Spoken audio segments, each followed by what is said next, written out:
உயிரோடு இருக்கிற வரைக்கும் அவனை இகழ்கிறது, வசைப்பாடுறது, திட்டுறது, என்னென்ன இருக்கோ அத்தனையும் சொல்லுது இவன் உருப்படாதவன் அப்படின்னு விமர்சனம் பண்ணுறது. விமர்சனம் பண்ணிவிட்டு அவன் இறந்த பிறகு ரொம்ப நல்லவன்னு சொல்லுவாங்க. நாம் பார்த்துருக்கோம். இவன் வல்லவன் அப்படிமா சொல்லி என்ன ஆக போகுது சொல்லு. இது மனுஷனுக்கே உள்ள ஒரு குணம்.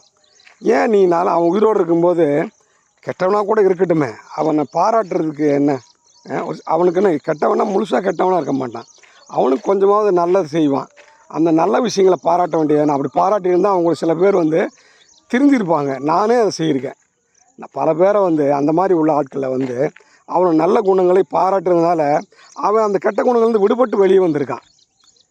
சில பேர் நம்ம திருத்துறது நம்ம இது இல்லை. ஆனால் சில பேர் அந்த மாதிரி சொல்லுகிற போது, ஏன்னா எல்லாருமே புகழணும்னு தான் நினைக்கிறாங்க. அவன் கெட்டவன் கூட தன்னை புகழணும்னு தான் நினைக்கிறான். அப்போ அவனை புகழ்ச்சிக்கு அடங்காத ஆளே கிடையாது. அவன் புகழுகிற போது அவன் நல்லவனாக மாறிடுறான்.